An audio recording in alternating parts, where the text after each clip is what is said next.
অবগত। এই জন্য আমি সম্পূর্ণ যে জিনিসটা ভাই এখান থেকে করছে ওইখানে কিছু মিস্টেক ছিল, ঠিক আছে, প্রটেস্টেড করার একদম মিস্টেক ছিল। এই জন্য আমি ওনার শরণাপন্ন হয়েছি, যাতে ওনারা এমন এক পর্যায়ে যারা এই সব বিষয় নিয়েই ঘাটাঘাটি করে বা এদের বিরুদ্ধেই কাজ করে। তো যেহেতু প্রথম আমি কোনো সাহায্য পাই নাই কেউ থেকে কাছ থেকে, নিজেই সব কিছু করতেছি, আমি একলাই এখানে আসছিলাম। তারপরে আমার সাথে যারা ছিল, ভাই কাজে ছিল এই জন্য ওনা আসতে পারে নাই, কমিটি কাজে ছিল এই জন্য আসতে পারে নাই। তো আমি যেহেতু এখন কেউ পাইতেছি না, ইমার্জেন্সি, আমার বাবা এখন আমার কাছে নাই, ইমার্জেন্সি, এই জন্য আমি ওনাকে গার্ডিয়ান হিসেবে আছি। আগে তো মামার সাথে ওনার সাথে তো কথাবার্তা ছিল, ছিল না? ওই আপনারা সবাই মিলে সহযোগিতা করেন।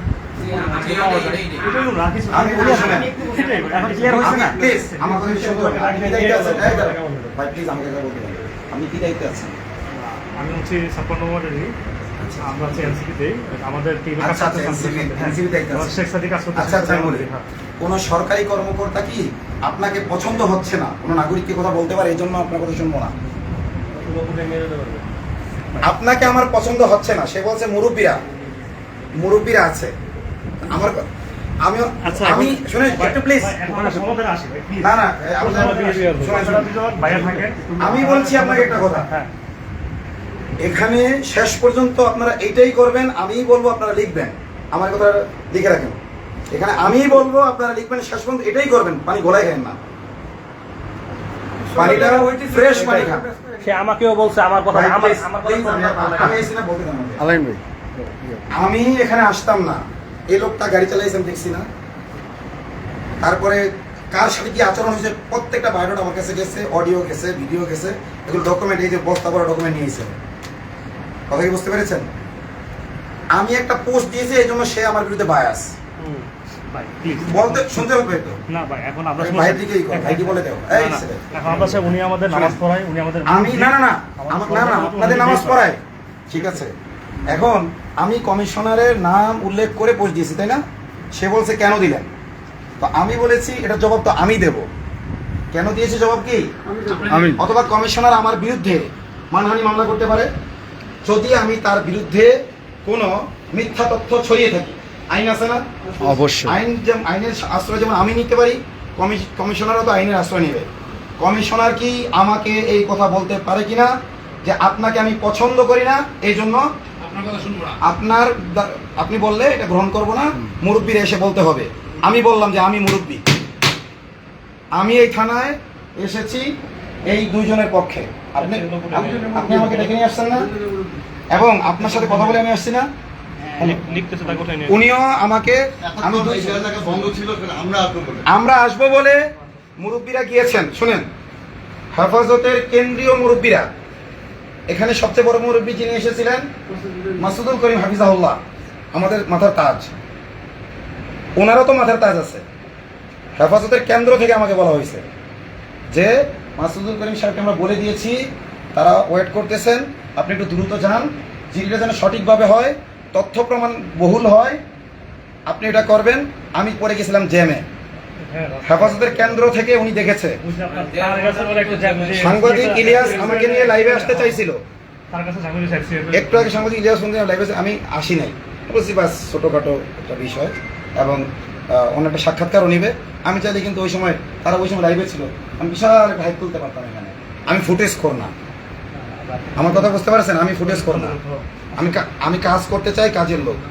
আমি একটা কথা বলে দিচ্ছি যে এই কমিশনার, আমি দেখবো আমি নাগরিক, আমার ইগো এখানে টিকে নাকি কমিশনের বেআইনি কথা টিকে, আমি আইন অনুযায়ী ইগো দেখাবো, আর সে আইন বহির্ভূতভাবে ইগো দেখাচ্ছে, কোনটা টিকে, আইনের ইগো, আইন সম্মত ইগো, না আইন বহির্ভূত ইগো। এবং আমি বলছি এখানে তার পক্ষে আমাদের ভাইয়েরা যারা আছেন, একবার আপনাদের কথা শুনেছি, কমিশনের নাম নিয়ে পোস্ট দিয়েছি, আমার কাছে প্রমাণও ছিল, তারপর আপনারা আমাকে কি করেছেন, অনুরোধ করেছেন যে ভাই নামটা মুছে দিয়ে অনির্দিষ্টভাবে দেন, আমি সেটুকু সম্মান করেছি, তাকে না, আমার যে ভাইরা বলেছে সে ভাইকে সম্মান করেছি। নেক্সট কোনো অনুরোধ আমাকে যেন কেউ না করে, এরা আমাকে অভিভাবক মেনেছে, আপনাদের কারো এখানে প্রয়োজন নেই, সবাই চলে যান। হ্যাঁ ঠিক আছে, এটাই ভালো, দ্যাটস অল। এই দুইজন এই লাইভে স্বীকার করেছে, দুই ভাই, আপনি সাক্ষী, আপনার নাম কি? সাইফুল ইসলাম। সাইফুল ইসলাম, কি দায়িত্বে আছেন এনসিবির? জি সদস্য যুগ্ম সদস্য সচিব। এরা দুই ভাই যে আপনার সামনে আমাকে অভিভাবক হিসেবে স্বীকার করেছে, আপনি দেখেছেন? তাহলে আপনি সাক্ষী যে এরা দুই ভাই আমাকে অভিভাবক মানে, মুরব্বী মানে। তাহলে এখন তার মুরব্বীকে আমরা জানতে চাই, নাম বলতে বলেন। কোন মুরব্বী বলেছে যে বিক্রমপুরী যদি এজাহার লেখায় নিষেধ করেছে? কোন মুরব্বী, কোন আলেম বলেছে? অথবা তার উপরে কোন মুরব্বী বলেছে? তার নাম শুনেছি, সবাই বলতে বলেন। এবং আমি গ্যারান্টি দিচ্ছি আপনাদেরকে, আমাকে যদি আল্লাহ হায়াত রাখে আমি এখানে বসবো, আমিই বলবো, আমারটাই লিখবে ইনশাআল্লাহ। আমি হচ্ছে যে হুজুরের পক্ষে পক্ষে দরকার নাই, নিরপেক্ষ থাকে। আমাদের এলাকা থেকে একজন মানুষ নিখোঁজ হয়ে গেছে, আমরা সেটা দ্রুত উত্তর হয় আর কিছু না। ভাই চুপ করে বসে থাকেন। আমরা হইলাম ভাই, আমরা হইলাম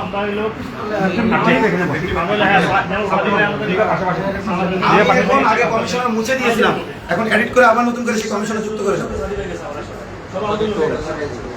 আমাকে বলে আমার টোন ভালো না, তার টোন ভালো না, কার টোন ভালো না। হ্যাঁ, এবার আপনি কথা বলেন, এবার বলেন। আরেকটা কথা, আমি যখন নিষেধ করবো কথা বলেন না প্লিজ। বাইরে থেকে প্লিজ, আপনারা কি এখানে মফ করতে আইছেন? তাহলে বাইরে কথা বলতে নিষেধ করেন। আপনাদের উপর যদি আক্রমণ করে দায় দায়িত্ব কিন্তু নেব না, চুপ করে দাঁড়ায় থাকবেন। যখন স্লোগান দেওয়ার প্রয়োজন হলে আমি বলবো স্লোগান দেন। ওকে, এই কথা বলছেন নাই? জি তখন দেখবো যে গলায় কত জোর আছে। ইনশাআল্লাহ। স্লোগান দেওয়ার প্রয়োজন হলে আমার স্লোগান মাস্টার এখানে আছে, আমি তাকে ইঙ্গিত দেবো, সে শুরু করে দেবে। ইনশাআল্লাহ। আমরা এখানে শান্তিপূর্ণ অবস্থান করেছেন আমি আসার আগ পর্যন্ত। জি, এখন ওরা এগুলো করে দেখাইতে চাইবে যে বিক্রমপুরী আসার কারণে পরিস্থিতি অশান্তি হয়েছে। আপনারা কি এটা চান? ছিল আপনার আসার আগে সবাই শান্তভাবে চলে এখান থেকে। তাইলে আপনার অপেক্ষায় আমাদের শান্তভাবে এর জন্য ছিল।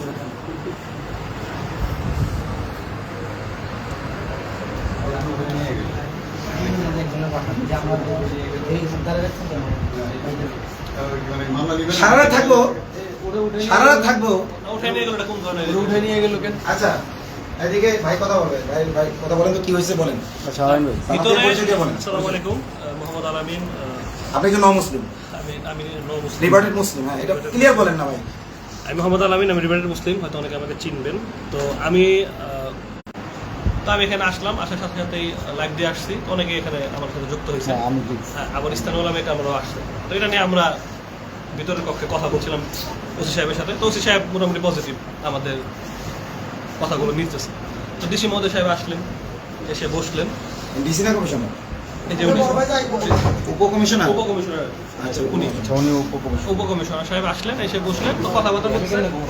তো সবাই মানে একটু ও আচ্ছা, কিভাবে খুঁজে আপনি বের এদিকে করা যায়, আসেন, আপনি একটু হ্যাঁ, এই কথাগুলো বলতেছে।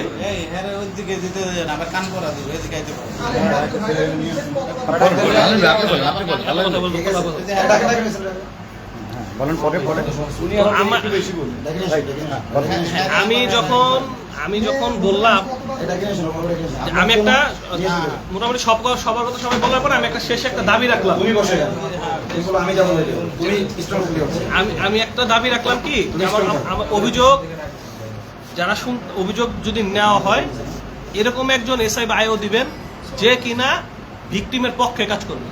আমরা দেখেছি গাজীপুর আসামনির ব্যাপারে এসআই ভিকটিমের পক্ষে কাজ করেনি।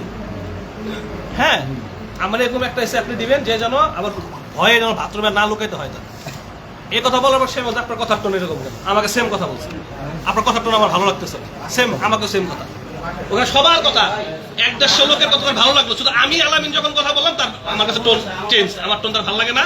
এখন সেম কথা বিক্রমপুরী ভাইকে বললো কি, তার কথা টোন ওদের ভালো। ওয়াশরুমের কথা বললে আর কি ওনাদের ভালো লাগে না, কিন্তু ওনারাও কিন্তু ওয়াশরুমে গেছে, আমরা কিন্তু এটা জানি। কার টোন তার ভালো লাগে না কিন্তু আমি জানি না আসলে। হ্যাঁ, টোন কার ভালো লাগে তাকে নিয়ে আসো, আমরা দেখতে চাই। এবং সেখান থেকে উঠে নিয়ে গেল টোন, শুধু আমার টোন ভালো লাগে না, সে লেখার অফ করে নিয়ে গেল। ভাই একটা লাইভ হচ্ছে এখানে, আপনারা সবাই কথা বলছেন। এই ভাইয়া তুমি এখানে বসো, এখানে বসো। কি হয়েছে? কি রিপোর্ট বের করছে? বসো বসো, এখানে বসো, এখানে বসো। কি বলতেছে? কি রিপোর্ট করছে? শোনো ভাইয়া, এই তুমি বসো, লাইভটা কেটে আরে করে দিই। এখানে বসো, তুমি এখানে বসো। আচ্ছা, আমরা নতুন করে লাইভটা করি, সমস্যা নেই।